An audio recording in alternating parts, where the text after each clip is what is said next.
Well, as I said, welcome everyone. My name is Carly Smith-Thompson, and I will be co-hosting today's session along with my co-worker and friend, Mr. Mike Davis. I have been working in the amazing, very interesting automotive industry now for 17 years, and I'm very passionate about the new shift to the digital retail side of the business. So, as part of today's agenda, we'll start with Mike walking us through 7 tips to creating very engaging email subject lines. So really hoping that by following these tips, we will really help our customers get engaged and open those emails that we are sending them on a daily basis. We will then wrap up with a summary of the discussion, and our team has prepared a valuable takeaway that will be available to you once the session has ended. I will then announce the quiz winner from our previous session and also direct you to the new quiz that will be available today. And lastly, we will answer any questions that you all submit throughout today's webinar. All right, so as mentioned, if you guys in fact have any questions throughout the webinar or any technical difficulties, please feel free to go to the lower right-hand corner of your screen and submit any of those questions or issues that you might be having, and we'd be happy to address them throughout the actual webinar. All right. So I would like to introduce to you my co-host, Mr. Mike Davis.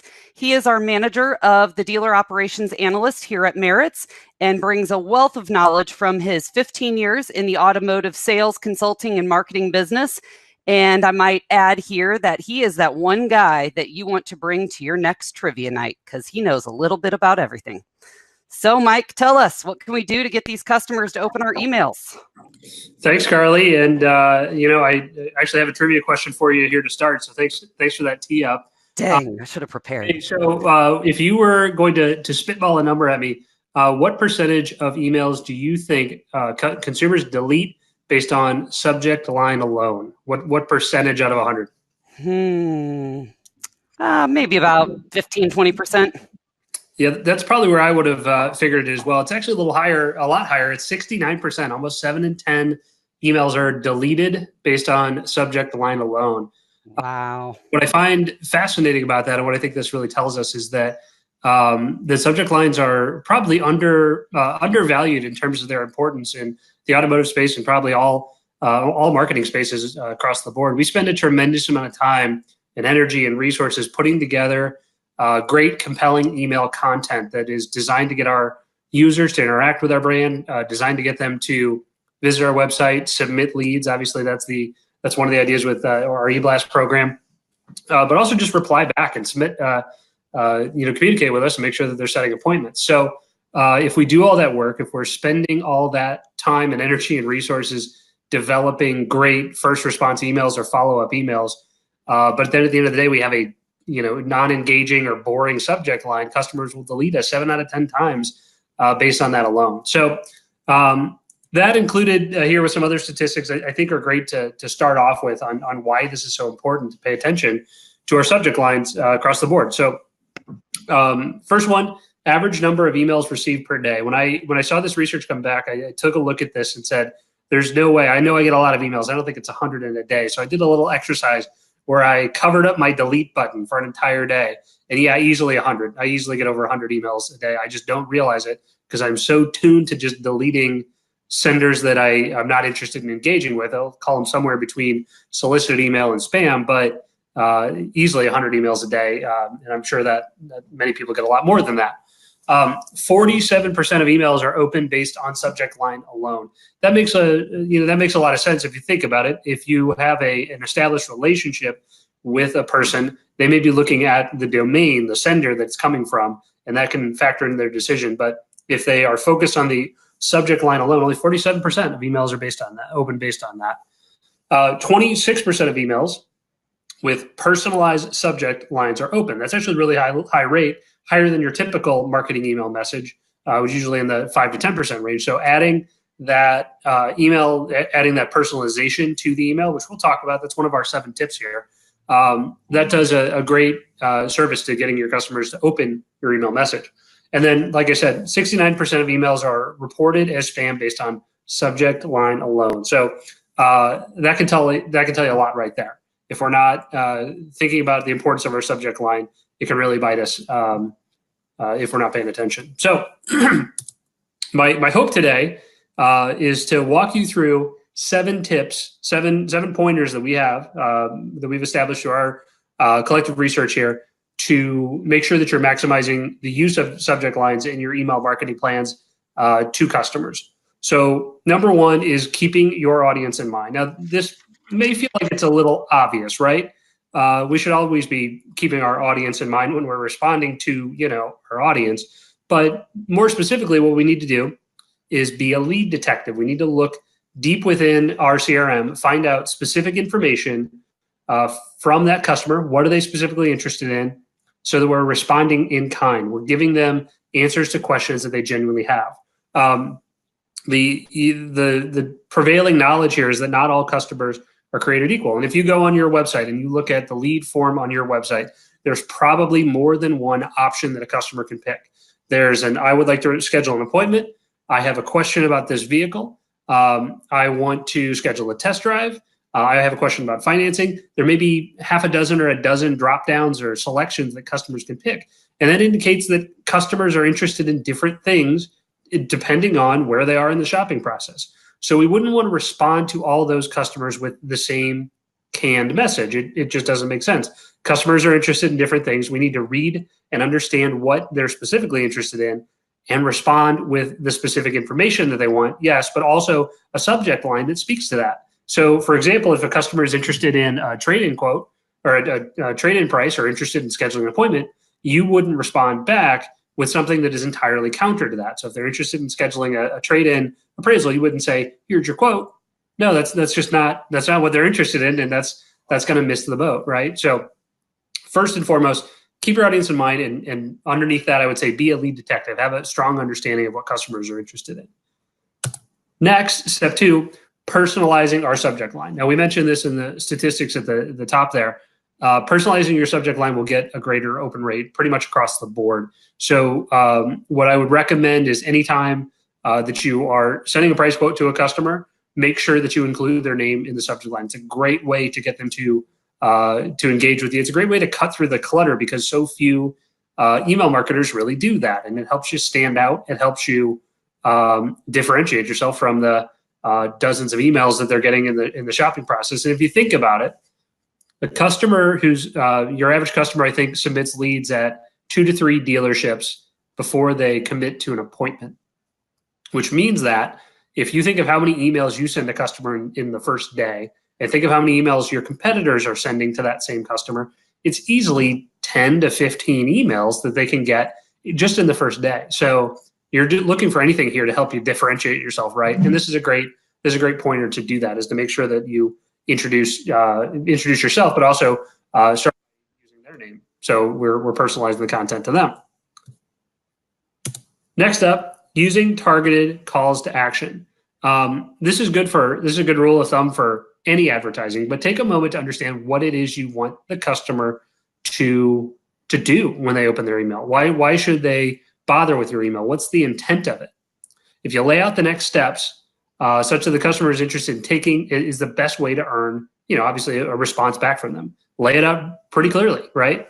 And that actually drives up with our next pointer here. Pointer number 4 is make sure that we keep it short. So this has evolved over time, but what we've realized is that most customers absorb email or consume email on their phone, on a mobile device. That limits the amount of screen time that can be or screen pixel depth that can be dedicated to a subject line. So if your subject line is truncated because in your iPhone or your Android device only has so many characters that can show in the subject line field, then you need to do your best to make what you have to say fit in there. Now, I know that the shrewd among you will look back and go, well, hold on, you said we got to keep it short, but at the same time, we want to include a call to action. We want to have the customer's name in there, and we need to make sure we have our audience in mind, all that stuff. It seems maybe a little contradictory. Keep in mind that these are best practices across the board. So not every best practice we have as part of these 7 tips is really going to fit specifically every single email. And I know that all the dealers who are on the phone here, I'm hoping I'm going to see some head nods in a second, that you're sending out more than one email. You're following up with this customer over a period of time.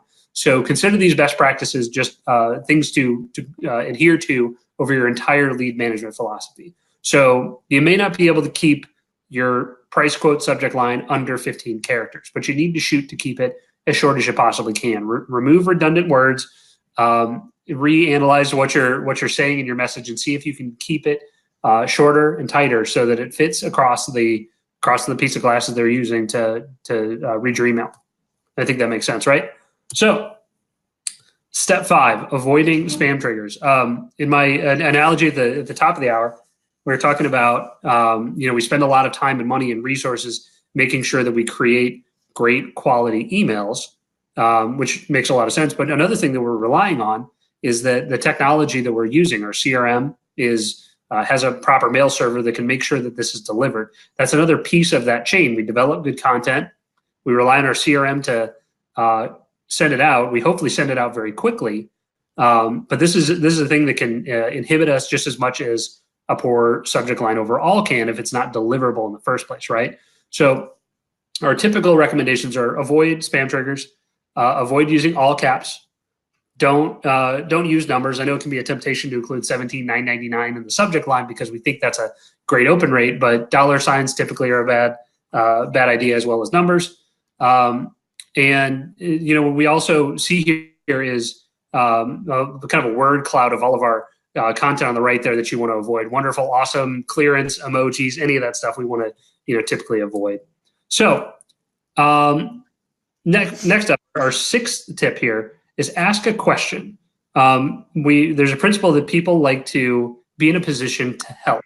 There's kind of a Gestalt principle, right? That they hate to see a question go unanswered. So if you throw out a question for them, did you receive the information I sent you?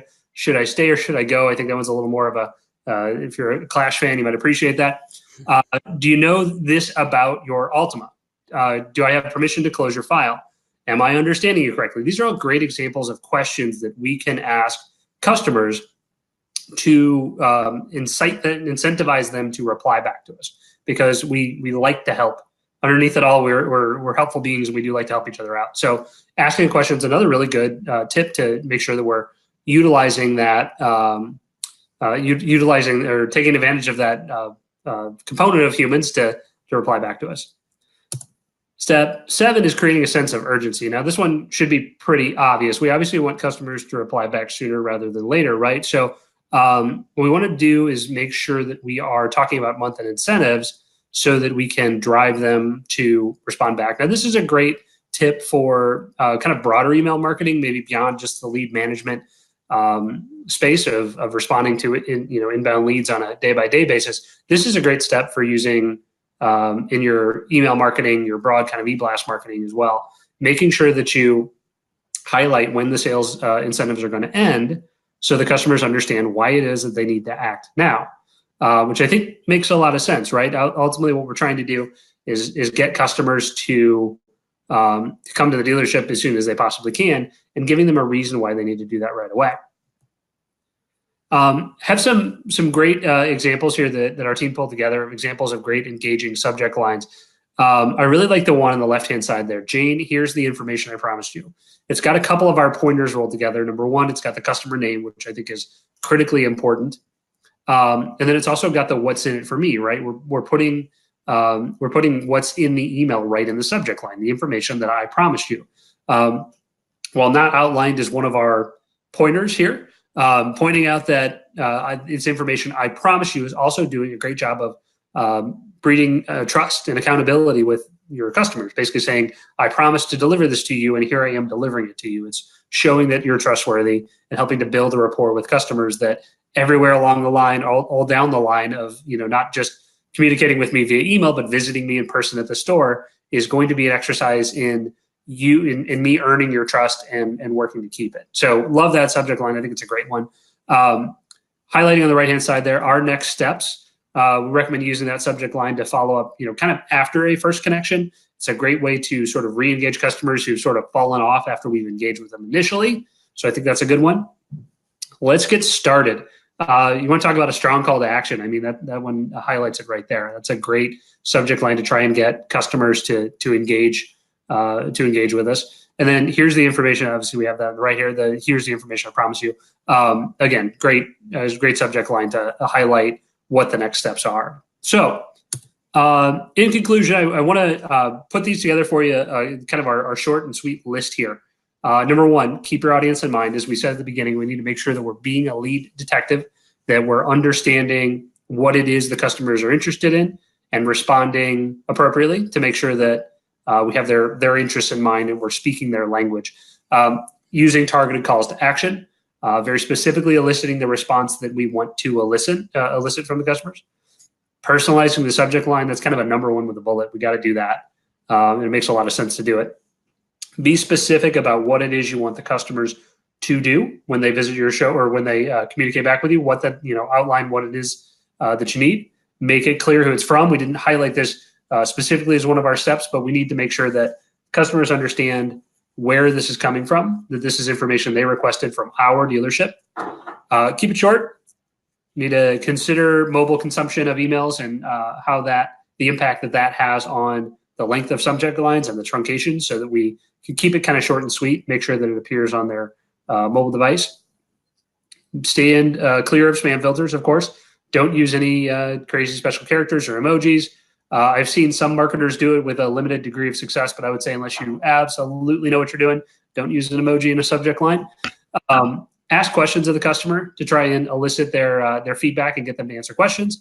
And then always, always, always create a sense of urgency. Make sure that we're driving those customers back with a very clear and specific sense of why they need to act today.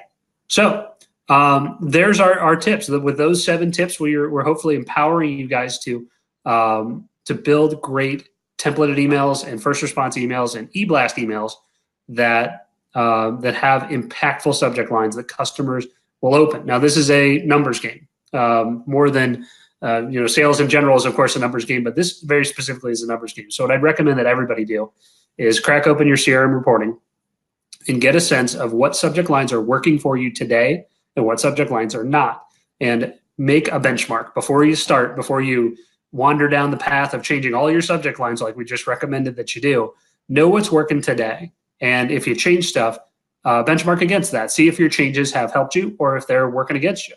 If you check it once a month, you'll know pretty much right away which subject lines you've made impactful changes on and which ones are still not where they need to be. So just about every CRM out there, all the major ones anyway, have a report that you can pull back in the utilities or the reporting section that'll allow you to key in on that data. And that needs to be part of your monthly internet department review to make sure that you have an understanding of that and do it consistently. So with that, I think I'm ready to turn it back over to Miss Carly. Carly?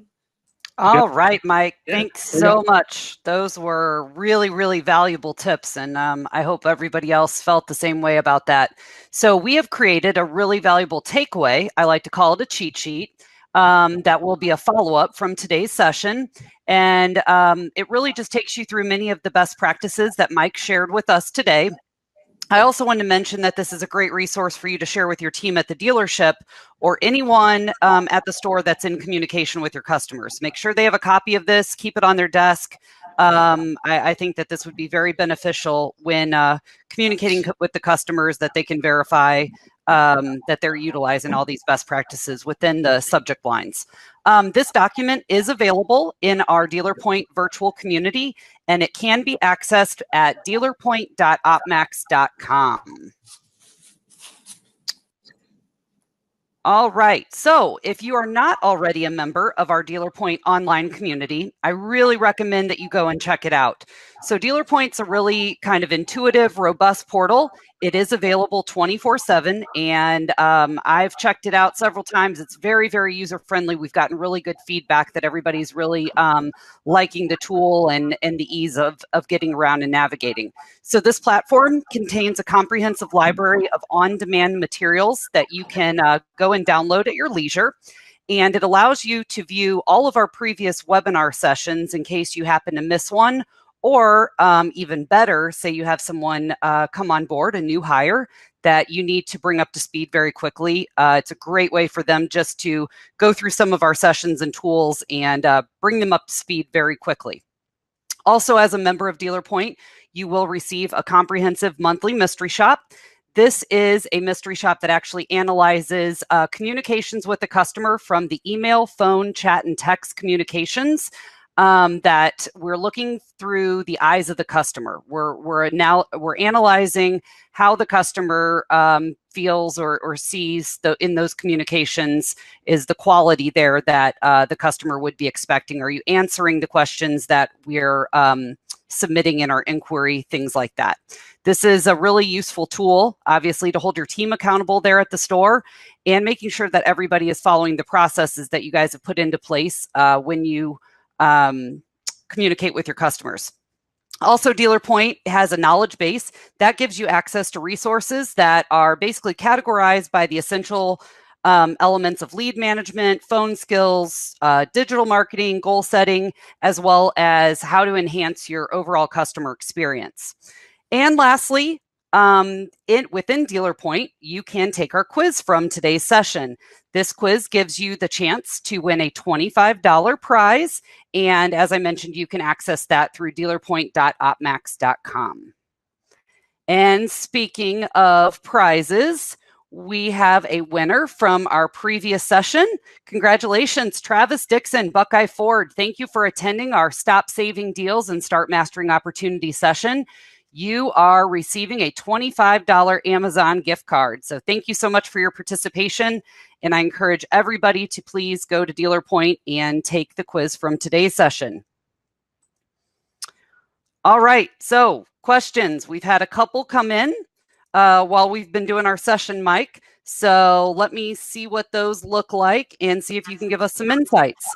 The first one, does spam testing tools also test subject lines for spam? Yeah, subject lines are one of a few factors that can raise the risk of spam. In fact, they're probably weighted pretty highly on that. So inside your CRM, you should have a spam tester that can take a look at your subject line as well as the content of your email and run that through that tester and make sure that everything comes up green or checked, whichever it has. Beyond that, there's a couple of free tools online if you just Google around for spam tester or spam checker. Keep in mind, they're a best guess. Sometimes it has more to do with things that are kind of beyond the realm of our email. It could be our ISP. It could be the frequency of emails that we're sending out that can raise our risk for being flagged as a spammy sender. So yes, your CRM can help you test that. There's also the free tools online, but keep in mind it is part of a list of kind of a litany of things that can raise your risk for spam. Very cool. Thank you. And last but not least here, we have, do subject lines determine which folder the email goes into within a Gmail inbox? Very good question.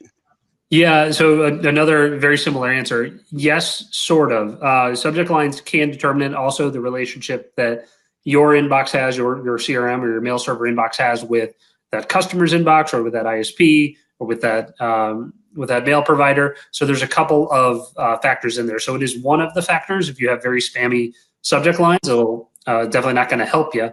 But it is, you can have great subject lines and still wind up in those promotions tabs or updates tabs if you're not careful. And sometimes all the best you can do, you're still going to wind up there because obviously Gmail and others that do that similar thing, they're trying to do what they perceive as a service for customers by filtering email into those various buckets there. So us marketers are trying to keep up and keep kind of ahead of the game, but at the same time, sometimes they will wind up there no matter what we do. So worth keeping in mind, but that's a good question. Awesome. Awesome. Well, in the spirits of questions, if you guys at all come up with any additional questions or have a question about a session or any of the material that we cover or the resources that are within the portal, please feel free to reach out to us at the Dealer Point team here at Merits. You can email us at dealerpoint@merits.com or give us a buzz at 844-367-2516. We are definitely always happy to help any way we can. So let's go ahead, let's put some of these tips to use, and let's start seeing some increases in these email open rates. I'm pretty excited. Thank you, Mike, for these tips. And that's a wrap for today, folks. And we really appreciate everybody's time and participation. And let's go out there and have a great rest of the week, and happy selling. Thanks, everyone.